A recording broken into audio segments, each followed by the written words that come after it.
Hello everyone, welcome back to Agricultural Sciences. Myself Alok Dwivedi. So आज हम लोग discuss करेंगे स्पेशल क्लासिफिकेशन ऑफ क्रॉप्स का part 2 है ये। इससे पहले हम लोगों ने पार्ट 1 डिस्कस किया था। यदि आपने उसे नहीं देखा है तो देख लीजिएगा, चैनल पर वीडियो अपलोडेड है। तो आज का जो सेशन है ये नेक्स्ट पार्ट है स्पेशल क्लासिफिकेशन का, और ये चैप्टर 7 है आपका fundamentals of agriculture volume 1 book का। और जिस तरीके से हम लोग जो है पूरी बुक को कवर करेंगे बहुत ही इंटरेक्टिव वे में। तो आपने यदि चैनल को सब्सक्राइब नहीं किया तो चैनल को सब्सक्राइब कर लीजिए और वीडियो को लाइक करिएगा यदि आपको कुछ जानकारी हासिल होती है तो। देखिए, सबसे पहले हम लोग डिस्कशन करेंगे कॉमर्शियल क्रॉप्स का। क्या होती है कॉमर्शियल क्रॉप्स? तो कॉमर्शियल पर्पस मतलब मार्केट में क्रॉप्स का उतारना।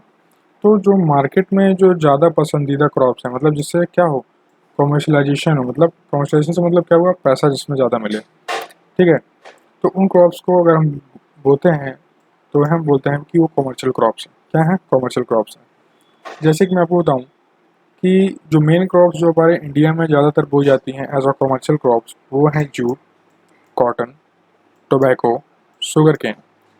तो ये क्या है? और एक आपकी होती है ऑयल सीड्स। क्या? ऑयल सीड्स यहाँ पर मेंशन नहीं है, ये आप लिख लीजिएगा। तो ऑयल सीड्स भी क्या हुई, एक आपकी जो है इम्पोर्टेंट कॉमर्शियल क्रॉप हुई। ठीक है, इनको आप कैश क्रॉप भी कह सकते हैं। क्या कह सकते हैं? कैश क्रॉप के नाम से भी जाना जा सकता है इनको।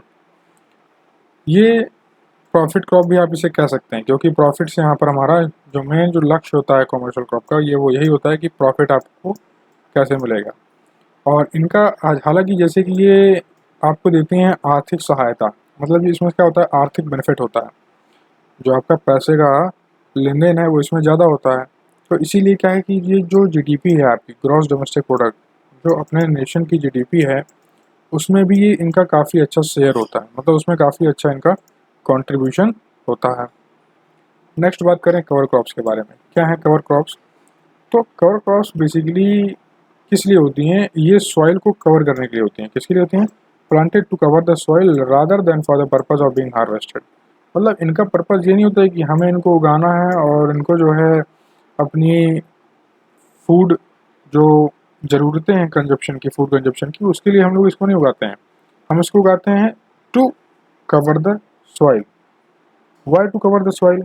As to protect the soil from soil erosion, soil fertility, to improve the soil quality, water, weeds, pest, disease, biodiversity, and wildlife in an agro ecosystem.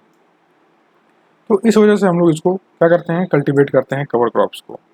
इसके एग्जांपल जैसे कि आप देख लीजिए काफ़ी इंपॉर्टेंट है, जैसे कि लोबिया है, ग्राउंडनट है, उर्द है, पैराग्रास है, स्वीट पोटैटो है।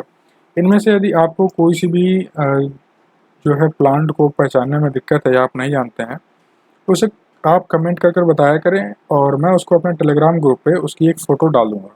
तो इससे क्या होगा कि आप उस प्लांट से जो है रूबरू हो जाएंगे। तो कभी भी फिर अगर बताया जाएगा तो डायरेक्ट आपके माइंड में उसकी इमेज आ जाएगी। जैसे कि पैराग्राफ लोग नहीं जानते हैं, तो पैराग्राफ मैं अपने टेलीग्राम पर इसकी इमेज आपको भेज दूँगा। ठीक है, या फिर आप इनमें से किसी को भी नहीं जानते हैं तो आप कमेंट करके बताएँ। चीज़ों को बताएंगे तभी वो रिजॉल्व होंगी। नेक्स्ट जो आपकी क्रॉप है वो है कॉम्प्लीमेंट्री क्रॉप। तो ये क्या होती है कि इनमें ये कॉम्प्लीमेंट्री क्रॉप्स एक दूसरे को बेनिफिट करते हैं। मतलब कि अगर इनको एक साथ यदि बो दिया जाए एक ही फील्ड में, तो ये इसको मदद करेगी, ये इसको मदद करेगी। किस मामले में? एक दूसरे के ग्रोथ के संबंधित फैक्टर्स पर, जैसे कि न्यूट्रिएंट से, वाटर अपटेक से। ठीक है, तो ये सारी चीज़ों में एक दूसरे को ये हेल्प करेंगी। एग्जाम्पल जैसे कि ज्वार के साथ यदि आपने लोबिया बो दिया है, तो ज्वार क्या करता है, रिसीव करता है नाइट्रोजन। किससे? लोबिया से, क्योंकि लोबिया क्या है, लेग्यूमिनस है। तो ये नाइट्रोजन फिक्सेशन होगा इसके कारण। जो नाइट्रोजन फिक्सेशन होगा तो नाइट्रोजन कौन लेगा? ज्वार लेगा, और उसकी ईल्ड अच्छी होगी। लोबिया को क्या मिलती है? सपोर्ट मिलता है। किससे मिलता है? ज्वार से मिलता है। नेक्स्ट बात करें कॉम्पिटिटिव क्रॉप्स के बारे में। तो ये जो प्रतिस्पर्धा वाली जो फसलें हैं, ये क्या है? ऐसी क्रॉप्स जो compete करें एक दूसरे से, लेकिन ये सूटेबल नहीं होती हैं इंटरक्रॉपिंग के लिए। इनको यदि आपको उगाना है तो ये मोनोक्रॉपिंग में ही जो है सूटेबल है। ठीक है, ऐसी क्रॉप जैसे कि दो सीरियल्स, दो अनाज आप एक साथ नहीं बो सकते हैं कभी। जैसे कि मान लीजिए गेहूँ और चना, ठीक है, या फिर गेहूँ और धान, तो आप इनको कभी एक साथ नहीं उगा सकते हैं। क्यों नहीं उगा सकते हैं? एक चीज़ और बता दूं मैं आपको, यदि आपने एक बार जो है गेहूँ उगा दिया तो इसके बाद भी आप इसको गेहूँ नहीं उगाएंगे। क्यों नहीं उगाएंगे? क्योंकि एक सीज़न में जिस गेहूँ ने जो न्यूट्रिएंट उसकी डिमांड थी उसने वो ले लिया सॉइल से, ठीक है? तो फिर अगर यदि आप उसको दोबारा से वहाँ पर उगा देंगे तो जो जो न्यूट्रिएंट का जो टैंक था सॉइल में, मतलब जो उसका कंटेंट था, वो ऑलरेडी रिड्यूस हो गया है। और नेक्स्ट टाइम भी आप उसी चीज़ को फिर से जो है वीट वहाँ पर क्या करेंगे, सो कर देंगे, तो वहाँ पे जो अपटेक था, जो गैप था न्यूट्रिएंट के दोबारा वहाँ पर आने का, वो नहीं मिलेगा उसको। तो क्या होगा, न्यूट्रिएंट बहुत जल्दी क्या होगा, वहाँ से रिप्लेनिश हो जाएगा, ख़त्म हो जाएगा। तो और इससे क्या होगा, रिजल्ट क्या मिलेगा कि आपकी जो लैंड है वो हो जाएगी बैरन, ठीक है। नेक्स्ट बात करें सप्लीमेंट्री क्रॉप्स के बारे में। तो सप्लीमेंट्री क्रॉप्स ऐसी क्रॉप्स हैं जहाँ पर ना कि कॉम्पिटिटिव होता है, जहाँ ना कंपटीशन होता है, ना ही एक दूसरे को ये कॉम्प्लीमेंट करते हैं, मतलब ना एक दूसरे की मदद करते हैं ग्रोथ में, और ना ही किसी प्रकार का इसमें कंपटीशन होता है। जैसे कि मेज और कुकरबिट्स, जैसे आपने मक्का और खीरा, ये जो कुकरबिटेसी वाली जो फैमिली के हैं प्लांट, यदि उनको आप बोलते हैं तो इनके बीच में कोई प्रतिस्पर्धा नहीं होती है, ना ही किसी प्रकार का कंपटीशन होता है। ये आराम से अपनी अपनी यील्ड को पर्याप्त मात्रा में देंगे और किसी प्रकार की इसमें समस्या नहीं देखी जाती है। एग्जॉस्टिव क्रॉप्स कौन से क्रॉप्स होते हैं? तो एग्जॉस्टिव क्रॉप्स वो क्रॉप होते हैं जिनको बोने के बाद ऐसी क्रॉप्स जो फील्ड को क्या करते हैं, एग्जॉस्टिव छोड़ दें आफ्टर ग्रोइंग, मतलब फिर उसके बाद जो है आप क्रॉप को जल्दी बो नहीं सकते वहाँ पर। मतलब एग्जॉस्टिव का मतलब वो कि ऐसी क्रॉप्स को नहीं बो सकते हैं जहाँ जिनकी न्यूट्रिएंट जो डिमांड है, न्यूट्रिएंट अपटेक डिमांड, या जो आपके ईल्ड जो फैक्टर्स हैं, जैसे कि ईल्ड आपको बढ़िया मिलती है, वो जितने रिसोर्सेज हैं उनकी डिमांड फिर वहाँ पर उतनी नहीं रह जाती है। एग्जॉस्टिव इन द सेंस ये हुआ, मतलब कि जैसे कि हल्का सा मैं आपको समझाऊँ एग्जॉस्टिव का मतलब, जैसे कि यहाँ पर मान लेते हैं न्यूट्रिएंट, ठीक है। देखिए हर जगह चीज़ों का मतलब एक ही वर्ड का मतलब यही नहीं होता है कि ख़त्म हो जाना। अब लैंड तो देखिए फील्ड आपकी कभी एग्जॉस्ट हो नहीं सकती कम्प्लीटली, तो यहाँ एग्जॉस्ट का मतलब क्या है, यहाँ मतलब ये है कि जो न्यूट्रिएंट जो वहाँ पर टैंक है, मतलब जो न्यूट्रिएंट पूल है सॉइल में, वो क्या हो जाएगा, रिड्यूस हो जाएगा। तो रिड्यूस हो जाएगा तो जो नेक्स्ट क्रॉप है वो उतनी बेहतर आपको यील्ड नहीं मिलेगी, तो उसी से मतलब यहाँ पर है, ठीक है। जैसे मान लीजिए सीरियल आपने बोया, तो सीरियल्स आप यदि आप कंटिन्यू साइकिल में बोएंगे तो क्या होगा, जो न्यूट्रिएंट पूल है वो सॉइल का एकदम रिडक्शन हो जाएगा, उसका एकदम रिड्यूस हो जाएगा। फिर वही बात हो जाएगी कि लैंड बैरन हो जाएगी, यील्ड कम मिलेगी, और अनवांटेड जो प्लांट्स हैं वो वहाँ पर ज़्यादा ग्रो करेंगे। तो ऐसी चीज़ों से रेड पाने के लिए हमें इन सब चीज़ों को जानना पड़ेगा कि हमें क्या क्या करना चाहिए, क्या नहीं करना चाहिए खेती के दौरान। एनर्जी क्रॉप्स क्या होती हैं? ये ऊर्जा फसल क्या है? तो ऊर्जा फसल वो है जिससे हमें क्या मिले, लिक्विड एनर्जी मिले। लिक्विड एनर्जी कैसी, जैसे कि इथेनॉल मिले, अल्कोहल मिले, तो ये सब क्या है, ये ऊर्जा है। अल्कोहल आपका जो है जो ड्रिंक बनाने का काम आता है। इथेनॉल आपका जो है, इस समय आप देख रहे होंगे ब्लेंडिंग हो रही है, जो आपका फ्यूल है पेट्रोल पंप वगैरह में जो है इथेनॉल ब्लेंडिंग, जैसे कि 15% की बात हुई, 5% पहले करते थे।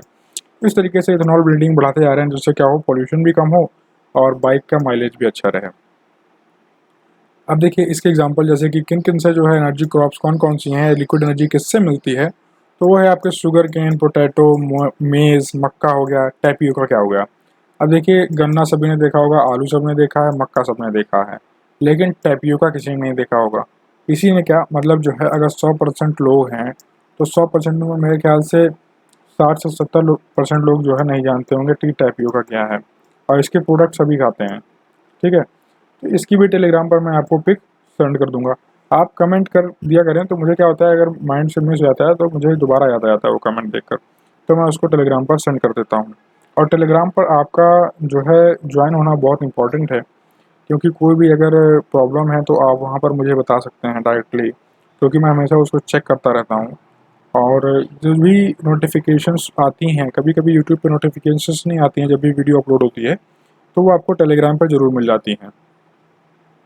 नेक्स्ट बात करें फाउलिंग क्रॉप्स के बारे में। तो ये फाउलिंग फसल क्या है, ये जब हम कोई ऐसी क्रॉप जहाँ पर हम कल्चरल प्रैक्टिसेस करते हैं, ठीक है, जिसकी कल्चरल प्रैक्टिसेस क्या कर दें कि करने पर ये अलाउ कर देती हैं इन्फेस्टेशन ऑफ वीड्स इंटेंसिवली। मतलब अगर आप कल्चरल प्रैक्टिसेस करते हैं तो इन्फेस्टेशन का मतलब यहाँ आप समझिए इंट्रोडक्शन से, किससे, इंट्रोडक्शन से, ठीक है। तो ये आप इजीली समझ पाएंगे फिर इस डेफिनेशन को। क्या है कि जब आपने कल्चरल प्रैक्टिसेस किया तो इसने क्या किया, अलाउ कर दिया इंट्रोडक्शन ऑफ वीड्स इंटेंसिवली। मतलब कल्चरल प्रैक्टिसेस क्या करती हैं, अलाउ कर देती हैं वीड्स का उगना फील्ड पर। तो ऐसी कौन सी क्रॉप्स हैं जिनमें यदि कल्चरल प्रैक्टिसेस हम कर दें, जिनकी कल्चरल प्रैक्टिसेस कर दें तो वहाँ पर इन्फेस्टेशन ऑफ वीड्स काफ़ी हैविली हो जाता है। तो ये हो जाता है जब आप डायरेक्ट सीडेड अपलैंड राइस का कल्टीवेशन करते हैं। तो ये DSUR या DSR बोलते हैं इसको शॉर्ट फॉर्म में। अब आपने इसको पढ़ा होगा, नहीं भी पढ़ा है तो जो नेक्स्ट हमारा जो चैप्टर आने वाला है ना, चैप्टर 8 क्रॉप प्रोडक्शन, उसमें इस चीज़ का जो है कायदे से जिक्र है। तो वहाँ हम चीज़ों को समझेंगे कि DSR क्या है। जिनको पता है वो कमेंट सेक्शन में एकदम ब्रीफ में बताएं, एकदम समरी में, कि क्या है DSR। देखिए ले क्रॉप्स क्या होती है, इनमें देखिए आपको कुछ नहीं करना होता है, एक बार आप रिवीजन करते हैं तो ये सारी क्रॉप्स आपको याद हो जाती हैं और ये एग्जाम में पूछ ली जाती हैं। देखिए ये क्रॉप या कॉम्बिनेशन ऑफ क्रॉप जिनका सिर्फ और सिर्फ मतलब ये होता है कि लाइव स्टॉक को फीड करने का, फीडिंग टू लाइव स्टॉक के पर्पज़ से जो है इन क्रॉप्स को ग्रो किया जाता है।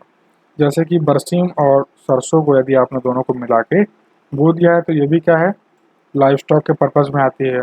गाय भैंस इन सबको फीड करने में मदद करती है। और जो मिल्क का प्रोडक्शन है, जो दुग्ध उत्पादन है, ये भी क्या होगा, इससे बढ़ावा मिलता है इसको, वो भी आपका जो है इंक्रीज हो जाएगा। ऐसी क्रॉपिंग को हम लोग क्या बोलते हैं, ले क्रॉपिंग बोलते हैं। मल्च क्रॉपिंग क्या है, तो मल्चिंग मैं आपको पहले ही बता चुका हूँ इससे पहले के सेशंस में वीडियोस जो कि आपकी चैप्टर 6 तक कंप्लीटेड हैं। और ये आज इसके बाद एक और वीडियो आएगी जिसमें कि चैप्टर 7 कंप्लीट हो जाएगा और फिर जो नेक्स्ट वीडियो है उसमें हम लोग चैप्टर 8 की शुरुआत करेंगे। तो वहाँ मैंने मल्चिंग आपको बताया था इससे पहले की वीडियोज़ में। यहाँ पर एक शॉर्ट में लिखा हुआ है कि मल्चिंग का मतलब क्या हुआ कि कंजर्व द सॉइल मॉइस्चर। तो ऐसी क्रॉप्स जो सॉइल मॉइस्चर को कंजर्व करें उन्हीं को हम बोल देते हैं कि वो क्या है, मल्च क्रॉप्स हैं। जैसे कि काउपी, काउपी को हिंदी में क्या बोलते हैं आप कमेंट सेक्शन में बताएंगे। क्या ये मटर है, क्या ये अरहर है, क्या है ये। देखिए नर्स क्रॉप क्या है, नर्स क्रॉप ये है कि ऐसी क्रॉप जो अगर किसी के साथ बो दी जाए तो जो उसके साथ जो उसकी कंपेनियन क्रॉप है उसको वो नरिशमेंट प्रोवाइड करे। क्या करे, नरिशमेंट प्रोवाइड करे। तो ऐसी क्रॉप्स को बोलते हैं नर्स क्रॉप्स। नर्स क्या करती हैं, नर्स क्या करती हैं, पालन पोषण करती हैं बेबी का। उसी प्रकार से ये इस क्रॉप का भी नाम नर्स क्रॉप से रखा गया है कि क्या करेगी, पालन पोषण करेगी, मतलब नरिशमेंट देगी किसको, अपने साथ जो दूसरी क्रॉप हमने ग्रो की है उसको। जैसे कि किसी भी टर्म में हो सकता है, जैसे कि providing shade, acting as a climbing step, ठीक है। तो इस तरीके से जो है जब क्रॉप एक्ट करती है तो उनसे बोलते हैं कि ये नर्स क्रॉप है। जैसे कि rye in the peas, jowar in cowpea, देखा होगा आपने, काउपी ज्वार के पेड़ों पर लिपटता चला जाता है, ठीक है। नेक्स्ट जो आपका क्रॉप है ये है पैरा और यूटेरा क्रॉप्स। क्या होती हैं पैरा और यूटेरा क्रॉप्स। देखिए इन क्रॉप्स को just before the harvesting of mature crop, उसी के पहले इनको क्या किया जाता है, सो कर दिया जाता है, बो कर दिया जाता है, ठीक है। इनको जो है बो दिया जाता है कुछ सप्ताह पहले। जैसे ही हम लोग हार्वेस्ट करने वाले होते हैं मेन क्रॉप को जो कि मेच्योर हो गई है, और उसी के जस्ट कुछ वीक्स पहले हम लोग जो है इन क्रॉप्स को ग्रो कर देते हैं। तो एक तरीके से ये आपका एग्जाम्पल देती है रिले क्रॉपिंग का। किसका, रिले क्रॉपिंग का। रिले क्रॉपिंग क्या होती है, कन्वर्सेशन में बताएं, मैंने आपको इसके बारे में बताया हुआ है कि रिले क्रॉपिंग क्या है, सीक्वेंस क्रॉपिंग क्या है। यदि आपने नहीं देखा है तो उसको आप जाकर देख लीजिएगा। एग्जाम्पल बताता हूँ इस क्रॉपिंग का, जैसे कि lathyrus in rice, para cropping in succession में कॉन्स्टिट्यूट टू रिले क्रॉपिंग। जैसे कि मैंने आपको बताया कि इसे आप रिले क्रॉपिंग भी कह सकते हैं। सो आई होप दोस्तों आपको सभी टॉपिक समझ में आ गए हैं इजीली और आपको कोई प्रॉब्लम नहीं हुई है। और आप मुझसे जो है फेसबुक पर कनेक्ट हो सकते हैं, ये मेरी फेसबुक पेज प्रोफाइल, और इंस्टाग्राम यूज़र नेम ये है, मैं जहाँ पर ज़्यादा एक्टिव रहता हूँ। और ये जो है आपका टेलीग्राम ग्रुप है, इसको आपको ज्वाइन करना बहुत ही मैंडेटरी है क्योंकि यहाँ पर आपके सारे डाउट्स सॉल्व होते हैं। और यहाँ पर जो प्लांट्स हैं, जो फ़ोटोज़, जिन प्लांट्स को आप नहीं जानते हैं वो भी यहाँ पर मिल जाती हैं आपको उनकी फ़ोटोज़। तो इससे क्या होता है, आप रूबरू हो जाते हैं, तो आपको कभी भी जो है फ्यूचर में वो नाम आता है तो आपके माइंड में जो है तुरंत उसकी जो है इमेज बन जाएगी। तो इससे क्या होगा कि आपके कॉन्सेप्ट्स क्लियर रहेंगे। तो इसको आप ज्वाइन कर लीजिएगा, बहुत ही जो है मैंडेटरी है आपके लिए। कोई भी डाउट हो आप यहाँ पर मुझसे बेझिझक पूछिए। और यहाँ पर तो मैं एक्टिव रहता हूँ, तो यहाँ पर आप जो है अगर आपको जल्दी जो है रिप्लाई चाहिए तो यहाँ पर आप मुझसे कमेंट कर सकते हैं। सो थैंक यू गाइस, जय हिंद, जय भारत।